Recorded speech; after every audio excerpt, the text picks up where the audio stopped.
Bonjour les amis. Aujourd'hui, les disparus de la vallée mystérieuse.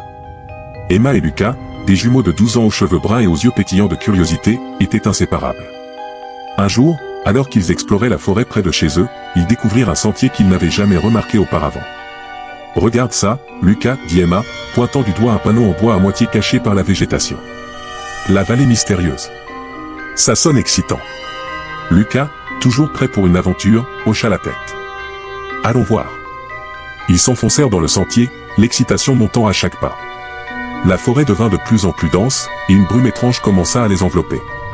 Après ce qui sembla être des heures, ils débouchèrent dans une vallée entourée de montagnes imposantes. La vallée était étrangement silencieuse, et une sensation de mystère planait dans l'air. On dirait un endroit sorti d'un conte de fées, murmura Emma. Soudain, un mouvement attira leur attention. Une silhouette apparut parmi les arbres, et avant qu'ils puissent réagir, un vieil homme aux cheveux blancs et aux yeux perçants se tenait devant eux. « Bonjour, enfant, dit-il d'une voix rauque. Que faites-vous ici ? » « Nous explorons, répondit Lucas, un peu méfiant. « Qui êtes-vous ? » ?»« Je suis le gardien de la vallée, répondit l'homme. Il y a longtemps, cette vallée était habitée par des villageois, mais ils ont tous disparu mystérieusement. « Disparu ? Comment ? Demanda Emma, fascinée. « Personne ne le sait, répondit le gardien. Certains disent que c'était l'œuvre d'un sorcier maléfique, d'autres parlent de créatures venues d'un autre monde. » Les jumeaux échangèrent un regard. « On pourrait essayer de résoudre ce mystère, proposa Lucas. Mais faites attention, avertit le gardien. La vallée est remplie de dangers. » Emma et Lucas, déterminés, commencèrent à explorer la vallée. Ils découvrirent des traces de pas étranges et des signes de lutte. Au fur et à mesure qu'ils avançaient, la vallée devenait de plus en plus étrange. Des ombres mouvantes semblaient les suivre, et des bruits inquiétants résonnaient autour d'eux. Soudain, ils entendirent un cri perçant. « Ça venait de là-bas » s'écria Emma, pointant vers une grotte sombre. Ils coururent vers la grotte et entrèrent prudemment. À l'intérieur, ils trouvèrent une scène qui les laissa sans voix. Des villageois, figés comme des statues, se tenaient dans des poses de peur et de panique. Au centre de la grotte, un immense cristal brillant émettait une lumière étrange. « Qu'est-ce que c'est » demanda Lucas, s'approchant du cristal. « Ne touchez pas à ça » hurla une voix.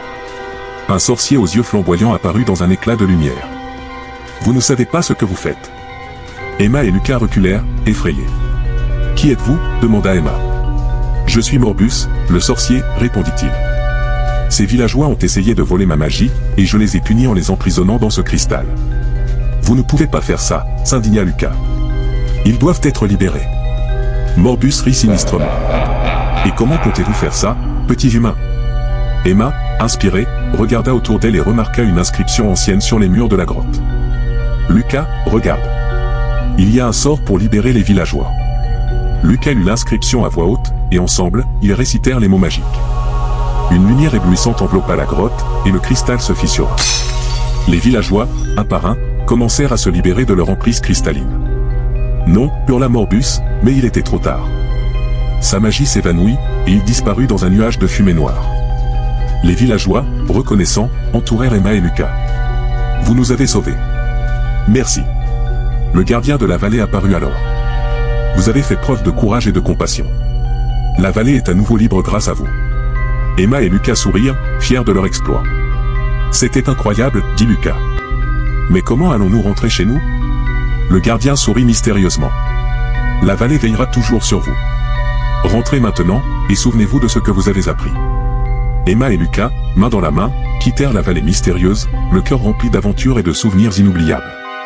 Cette nuit-là, en se couchant, Emma se demanda combien d'autres mystères attendent d'être découverts dans le monde. Et quelles autres aventures nous attendent ? La morale de cette histoire est que le courage et la détermination peuvent briser même les malédictions les plus sombres. Question pour engager les jeunes lecteurs, si vous découvriez une vallée mystérieuse, quel mystère aimeriez-vous résoudre et pourquoi ? Voilà, je vous dis. À bientôt les amis.